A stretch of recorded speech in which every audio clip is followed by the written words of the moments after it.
everyone, it's Marian. Welcome to 25 Days of Plantmas. This is a special Mom Raises Life holiday series where I'll be talking about at least one of my plants per day, every day during Vlogmas. I'll be sharing with you the plant's journey with me ever since I've gotten it, all of our highs and lows, and of course how I care for and propagate the plant. So let's go check my plant vent calendar and see which one of my plants I'll be sharing with you today. Today is day 4 of 25 Days of Plantmas.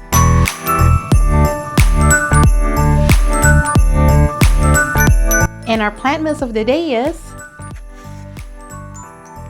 my chain of hearts.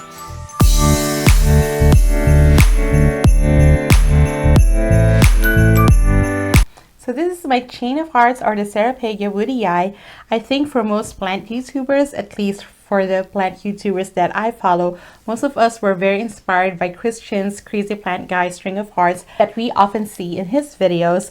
And for me, that's what inspired me to get a string of hearts. But for many of the plants that I wanted, most of them are not available in my area. I actually still haven't seen any string of hearts in any of my garden centers or nurseries. So this actually was my very first online plant purchase, and I bought it from Etsy. I've been stalking Etsy for a while for string of hearts that is affordable, because most of them are priced really high. It's still very uncommon in many areas, and I found one on Etsy that was selling it for $7, which I thought was a really good deal. And the shipping was only, I believe, $6, and it came in a 3 to 4 inch pot, and it wasn't trailing. It was just propagations and soil, but I thought it was a pretty good price for the size and the amount of propagation it had in soil. So I bought it, and I got it after a week because I didn't check the shipping. The shipping price was actually for first class mail, and it wasn't priority. If I checked more carefully, I would have probably bumped it to priority. But thank God the plant did come in a good condition, even though it was stuck in the mail for about a week. I was very happy that I had a good first experience buying plants online. And if you haven't seen it, I actually did a plant unboxing. I'll link it up in the cards or down in the description. But it was a bit of touch and go with this chain of hearts. At the beginning, it wasn't really growing. In fact, I thought it was dying because all the new growth that it came with just started falling off and the tips were drying out. And I was just really scared that I was not taking care of this plant properly. I didn't even repot it right away because I've heard, especially when you get plant mail, at least is the advice that I got, is don't repot it right away when you get plants from the mail, or sometimes don't even water them right away when you get plants from the mail. It's just to let them breathe and acclimate to their new environment and wait a few days before I water or decide to repot it. So I never really repotted it until like maybe 2 weeks later, and I still kept the same soil that it came with because it came with really good soil. It was heavy on perlite, and I didn't have perlite back then, so I pretty much just stuck with the soil that it came with, and I watered it very lightly because I've heard that chain of hearts is very prone to root rot. And if you actually take a look at the roots, they're very fragile, even in its mature stage. So I wasn't really trying to mess around with it, but I haven't really seen any growth, and the tips were drying out, so I was scared that the plant was dying. But the advice that I often get with the chain of hearts, the best way to take care of it is to neglect it. So that's what I did. I started to become more hands-off with the chain of hearts, only water it when needed, which was even during the growing season. I only watered it every 3 weeks or so. I was too scared to overwater it, but like looking at the plant with the size of it, I could probably have watered it a little bit more often, but I was just being very overly cautious, and the plant could take it.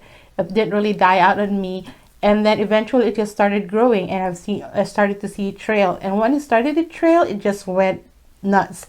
It just keeps growing and growing and started to really trail, and I think it trailed up to twice the length it's currently now. I actually did end up propagating from it. At first I didn't want to propagate from it because I just want to see how long it would grow, but I did propagate it for a giveaway. This is what's left of it. It's still like a lot, and it still continued to grow up to now, and we're already early December, and it just been crazy how fast this grows. When they say like this is a fast grower, it is indeed a fast grower as long as you give it the right conditions, and it thrives on neglect, like I said earlier. So you don't really have to be very hands-on with it. Just make sure it doesn't experience any overwatering, and make sure the soil is very well draining. So with this chain of hearts, especially now in the winter season, what I do when I do water it, and now I'm watering it like every 3 to 4 weeks. I bottom watered it. I actually just recently watered it, and I just do it like that instead of top watering it. It's just better for this plant, especially for a trailing plant like this. Bottom watering seems to work best. There's also another way to check if the chain of hearts needs watering, and it's called the taco test, which I learned from Nick Pileggi. Basically, if the leaves closest to the soil, which are going to be the most mature leaves, if you pinch them and they can fold, that means they need water. But if they're kind of very firm and don't want to fold in, then that means they're still pretty okay, even if the soil looks very dry. And Serrapegia woodii can be treated like succulents. They are very succulent-like, so they can tolerate drought pretty well. And I really like this just because not only for this heart shape, but because the back is also kind of pink sometimes, and in its various stages of growth, and that's what I really like about it. It looks pretty in pictures, it looks pretty in person. One thing I don't really like about it, it gets tangled pretty easily. So I'm not really the type of person, or at least I'm not the type of person who really wants this to be full and a lot, because then it becomes very hard to detangle. Even with just this, I only have like I think 5 to 6, maybe 8 strings in this plant, and it's just like a hard time to detangle this already. So I'm not really looking it to be overly full. I think I like it quite like this, although my initial goal was to have something like Christian's string of hearts. I'm pretty happy with this size and with this much. If I will propagate it in the future, I don't know if I'm just gonna add more just so I can have more strings on top. I don't think I would do that. Unless I have to repot it into a bigger pot, then I will. But for now, I'm pretty satisfied with this size and the number of strings that I have for my chain of hearts. And my goal is, like with my pothos, is just to make it grow really, really long. And once it has a good length on it, I plan to drape it all over my wall or on my window, just because I think it would look nice that way. But yeah, so this is my Serrapegia woodii. I don't fertilize this either. I haven't fertilized it. I haven't put anything on the soil either, whether earthworm castings or eggshells or anything like that. It's purely been just water. And the soil it came with, I've learned from summer rain oaks, they don't really need fertilizer. If you want to, you could give it a very, very mild fertilizer once a month.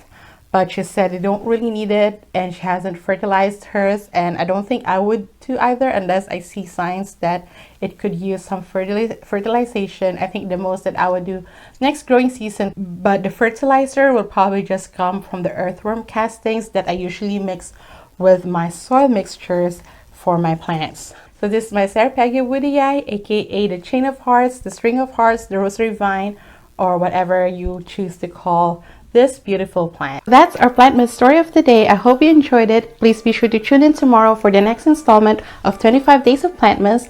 And if you miss any episodes, all of them will be included in the playlist that links up in the card and down in the description. Thanks again for watching. I see you, I appreciate you, and have a plentiful holiday season, everyone. Bye!